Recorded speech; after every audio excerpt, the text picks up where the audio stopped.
돌아온 비하인드 뉴스, 오늘은 최종혁 기자가 나와 있습니다. 최 기자, 첫 번째 키워드 볼까요? 네, 첫 번째 키워드는요. 보수 유튜버도 허하라입니다. 네. 이 대통령실은 어제 뉴스공장 그리고 고발뉴스, 취재편의점 등 세 곳을 출입기자단에 포함시켰다라고 밝혔었죠. 이재명 대통령은 지난 대선 과정에서 이 세 매체 가운데 두 곳에 직접 출연을 하기도 했었는데요. 네. 자, 안철수 국민의힘 의원은 이들 매체를 두고 친명 유튜버다. 그러면서 이재명 대통령을 찬양하는 친명 나팔수다라고 주장을 하면서 네. 이 보수 유튜버도 출입을 허용하라라고 요구를 했습니다. 대통령실은 정치 성향은 고려한 게 아니다, 이렇게 말하지 않았습니까? 맞습니다. 이 안철수 의원은 그런데 이 새 매체에 맞대응을 하는 차원이라면서 이 신의 한수 그리고 고성국 TV, 펜앤드마이크 등을 예로 들었습니다. 이들 네. 매체도 출입을 시켜라라고 이제 요구를 한 건데요. 네. 자, 대통령실 보도지원 비서관실은 앞서 이 매체 세 곳을 선정한 기준을 밝힌 적이 있습니다. 이 한국인터넷기자협회에 포함된 매체 가운데 등록 요건에 맞고 그리고 출입을 신청한 곳이다라고 설명을 했었는데요.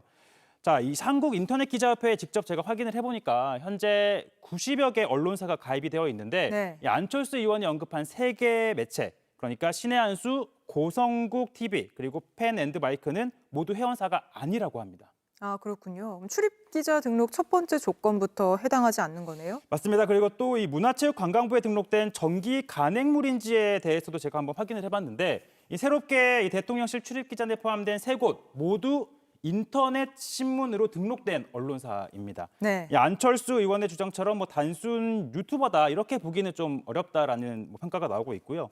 다만 이 안 의원이 출입을 허용하라고 요구한 이 세 곳의 경우에는 펜앤드마이크 이 한 곳을 제외하고는 이 신의 한수, 고성국 TV는 이 문체부 정기 간행물 등록 관리 시스템 언론사 정보 검색에서 확인이 되지 않고 있습니다. 네. 네, 그러니까 언론사로 등록이 된 곳이라기보다는 일종의 유튜브 채널이다 이렇게 볼 수 있는데요. 자, 대통령실은 이 취재력과 보도 실적 그리고 공익성 등을 갖추었다면 보수 성향의 매체도 이 대통령실 출입기자단으로 신청을 할 수 있다 이런 입장을 밝히기도 했습니다. 알겠습니다. 두 번째 키워드도 바로 보죠. 네, 다음 키워드는요. 수해 복구냐 정비냐입니다.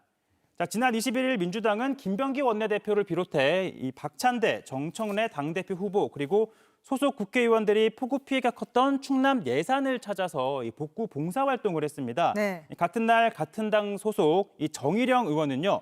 당 지도부가 간 예산이 아니라 충남 당진을 찾았다면서 이렇게 자신의 소셜미디어에 공개하기도 했습니다. 당진도 비 피해가 컸잖아요. 맞습니다. 이 충남 당진 정일영 의원의 고향입니다. 본인이 직접 고향이다라고 네. 밝히기도 했고요. 자, 정 의원은 급하게 수해 현장에 와 있다라면서 이렇게 삽과 예초기를 들고 작업을 하는 모습을 공개하기도 했습니다. 이 막힌 수로를 뚫어주고 풀을 잘라주고 이 비가 앞으로 더 많이 내리더라도 피해가 없도록 조치를 하고 있다라는 설명도 덧붙였는데요. 자, 그런데 확인을 해보니까 이 뒤에 그 예초기로 작업을 하던 곳 보셨을 텐데요. 바로 네. 이곳 정 의원이 소유한 농지였습니다. 아. 지난 3월 공개된 재산 신고 내역을 보면요. 정 의원은 당진시 성목면 일대 11필지 약 4,000제곱미터의 이 토지를 보유하고 있습니다. 그러니까 그중 한 곳으로 보입니다. 아, 그러니까 수해 복구가 아니라 개인 농지에 가서 했다는 거군요. 맞습니다. 이 정 의원은 이 신속 복구라는 해시태그, 그러니까 복구를 한다 이런 뜻을 가진 해시태그를 달기도 했었는데 당시 설명한 걸 보면요. 당진 읍내는 피해가 컸는데 제가 살던 동네는 그렇게 피해가 크지 않았다 이렇게 말을 했습니다. 네. 그런데 당시 당진 어시장, 당진시 읍내동에 위치한 당진 어시장 네. 상황인데요. 보시다시피 처참한 상황이었다는 점을 알 수 굉장히 있습니다. 피해가 컸잖아요. 맞습니다. 근데 물론 정 의원도 이 사실을 알고는 있었던 거죠. 왜냐하면 그런 얘기를 직접 소셜미디어를 통해서 네. 얘기를 했으니까요. 자, 정 의원은 읍내 피해가 크다는 사실을 알면서도 이 읍내가 아니라 이 정 의원의 표현을 빌려보자면 생각보다 피해가 크지 않은 살던 동네를 일종의 정비를 한 셈이라고 볼 수 있습니다. 네.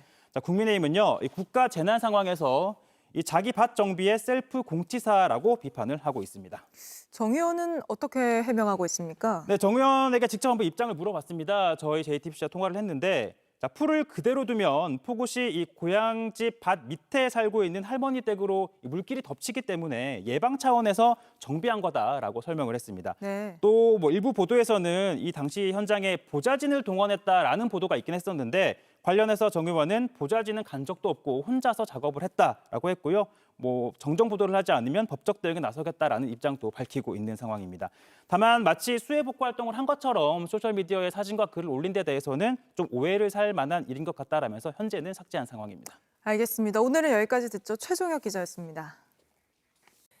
JTBC 뉴스를 시청해 주셔서 고맙습니다. 저희는 저녁 6시 30분 뉴스룸에서 뵙겠습니다.